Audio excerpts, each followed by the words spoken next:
Hai semuanya, Assalamualaikum. Selamat datang di channel Dasilva Raditya. Di video kali ini saya akan share untuk bikin kue kering buat lebaran. Nah, yang kemarin kan udah share bagaimana caranya bikin putri salju, dan sekarang saya akan share bagaimana caranya bikin sagu keju. Ini enak banget, ngeprul, lumer banget ketika dimakan, dan caranya juga sangat mudah. Tinggal kita ikutin step by stepnya, pasti nggak akan gagal. Oke, buat teman-teman yang udah penasaran apa saja bahannya dan bagaimana cara pembuatannya, so jangan kemana-mana, tonton terus hingga akhir. Terima kasih.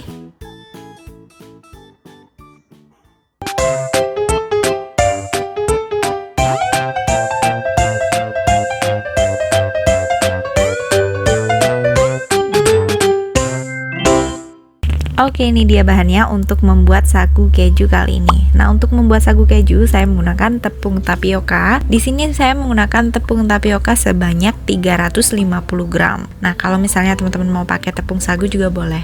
Tetapi untuk di sini saya menggunakan tepung tapioka, dan tepung tapioka yang saya gunakan seperti ini.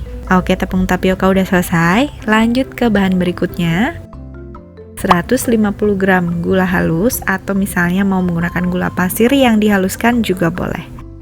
1 butir kuning telur, jadi kita pakai kuning telurnya aja. Kemudian di sini ada butter 100 gram, saya menggunakan yang merek Anchor. Lalu 50 gram margarin, saya menggunakan merek Blue Band.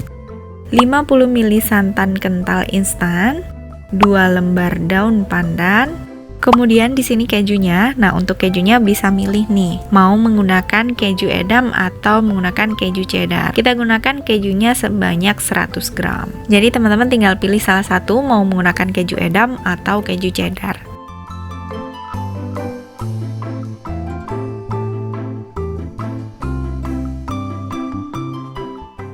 Oke, itu dia bahannya, sangat simpel banget. Langsung aja kita ke cara membuatnya.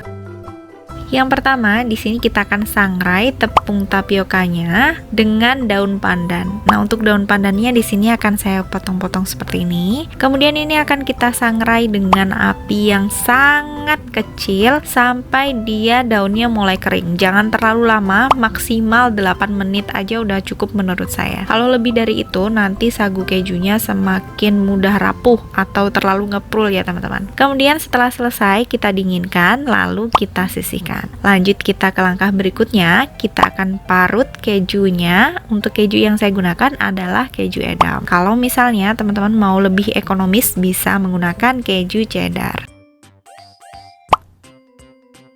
Kemudian lanjut, udah selesai semuanya, kita olah semua bahannya. Di sini sudah ada butter dan margarin, saya campur jadi satu. Kemudian gula halusnya, sebaiknya sih gula halusnya ini diayak terlebih dulu supaya dia lebih mudah untuk diaduk rata. Nah, untuk mengaduknya, di sini saya menggunakan whisker. Untuk mengaduknya cukup sampai dia tercampur rata dan mulai berubah warna. Jadi di sini untuk mengaduknya sampai dia mulai berubah warna, nggak perlu terlalu lama. Yang penting dia mulai tercampur rata serta berubah warna, supaya nanti ketika dicetak adonannya nggak berat. Kemudian setelah berubah warna seperti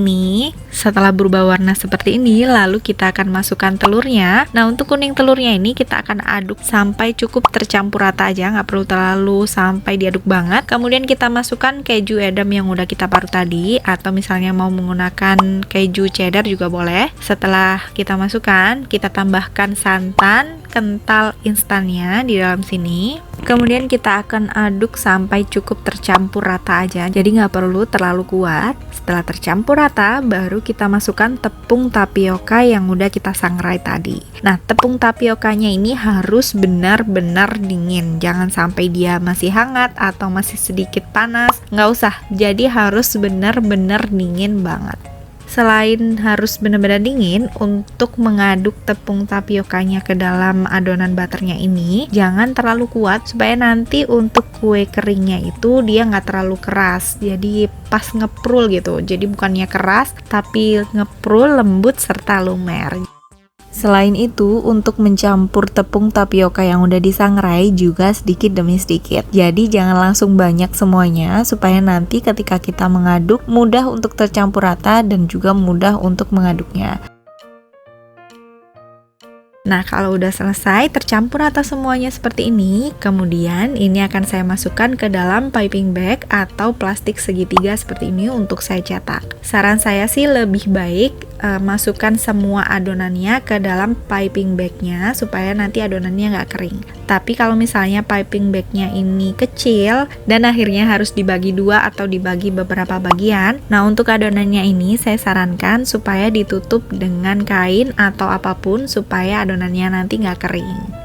Setelah selesai seperti ini, udah kita masukin ke dalam satu piping bag, kemudian kita siapkan piping bag lagi, lalu kita masukkan spuitnya. Untuk spuitnya saya menggunakan seperti ini, lalu kita masukkan ke dalam sini sampai seperti ini. Usahakan menggunakan piping bag yang benar-benar tebal, karena kan ini agak susah nanti ya teman-teman. Setelah itu kita masukkan piping bag yang berisi adonan ke dalam piping bag yang berisi spuit seperti ini. Kita tekan sampai adonannya di ujung. Ini udah siap untuk kita cetak.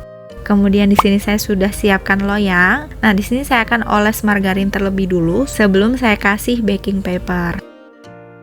Nah, caranya supaya nggak berat, nanti teman-teman tekan bagian tengahnya seperti ini, jangan bagian atas, karena nanti kalau misalnya di bagian atas sangat berat banget. Jadi biarin aja yang di bagian atas, kita tekan aja dari bagian tengah ke bawah. Nah, kenapa saya olesin dengan margarin untuk loyangnya padahal saya menggunakan baking paper? Karena kalau nggak diolesin dengan margarin, ketika saya cetak seperti ini, nanti baking papernya ikutan ke atas. Jadi ikutan ngangkat ke atas gitu, ikutan adonannya. Jadi biar nggak susah, saya lengketin sama margarin. Untuk mencetaknya sesuai selera, mau seperti apa, jangan terlalu besar sih menurut saya, kecil-kecil aja. Kemudian kasih jarak untuk setiap adonannya.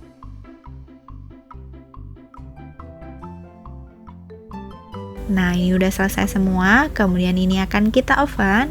Kita oven di suhu 130 hingga 140 derajat Celcius menggunakan api atas bawah selama kurang lebih 30 menit atau bisa disesuaikan dengan oven masing-masing. Tetapi sebelum itu, pastikan saat memasukkan adonan suhu ovennya sudah stabil atau ovennya sudah dipanaskan terlebih dulu sebelum adonannya masuk. Nah, kita akan panggang ini sekitar, kalau di sini saya memanggangnya sekitar 30 menitan. Untuk memanggang sagu keju ini, baiknya sih nggak perlu terlalu lama supaya dia masih tetap putih. Kalau menggunakan benar-benar tepung sagu, itulah gunanya. Kalau misalnya menggunakan tepung sagu, dia masih tetap putih. Jadi untuk penggunaan tepung sagu itu biasanya memang sangat susah sekali untuk menjadi coklat. Nah, kalau udah selesai, kemudian kita angkat. Kalau menggunakan baking paper, menurut saya sangat mudah banget seperti ini. Ini dia jadinya untuk sagu keju yang udah kita bikin. Untuk versi ekonomisnya, butter yang teman-teman gunakan bisa diganti dengan Blue Band Cake and Cookies. Itu campuran antara butter dengan margarin.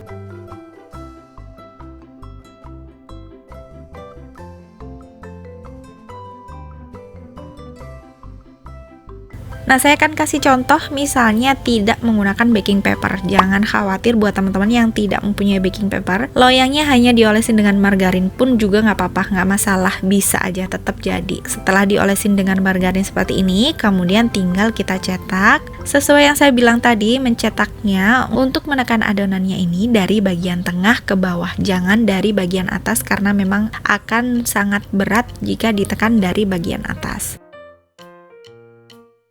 Nah, kalau udah diisi semua, kita oven sama di suhu 140 derajat Celcius selama kurang lebih 30 menit. Meskipun diolesin dengan margarin, teman-teman nggak perlu susah untuk melepaskan ini atau susah-susah seperti ini, cuman dengan tangan aja udah bisa seperti ini. Sangat mudah banget. Di sini biasanya sagu kejunya menjadi sekitar 500 graman lebih. Untuk berapa toplesnya biasanya tergantung toples yang teman-teman gunakan. Kalau di sini saya biasanya menjadi 2 toples. Nah, tanpa berlama-lama lagi, langsung aja yuk kita cicipin. Ini enak banget. Kalau di rumah itu suka banget sama yang agak kecoklatan seperti ini. Jadi bisa disesuaikan selera masing-masing aja. Yang baiknya sih menurut saya seperti ini. Jadi yang ini emang terlalu coklat, tapi kalau di rumah sangat suka banget sama seperti ini. Dia agak keras dan tapi lumer gitu di bagian dalamnya. Nah, kalau yang ini memang harusnya seperti ini. Jadi dia masih putih tapi dia tetap kering dan nggak lembek tuh. ngeprul. Kalau ini kan kering banget ya, yang sebelah kiri kering banget. Di rumah itu senang banget seperti ini, bukan di rumah sih. Jadi sesuaikan aja, kalau misalnya bikin sendiri kan bisa disesuaikan dengan selera masing-masing. Selamat memilih. Jadi biasanya jadi 2 toples. Jadi yang satu ini akan seperti ini dan yang satunya akan seperti ini. Oke, segitu dulu untuk kali ini. Semoga bermanfaat. Jangan lupa cobain bikin sagu keju yang super simple dan mudah ini di rumah. Jangan lupa juga tonton video saya yang lainnya. Siapa tahu video saya bermanfaat buat teman-teman semuanya. Dan sampai ketemu di video selanjutnya. Bye. Wassalamualaikum warahmatullahi wabarakatuh.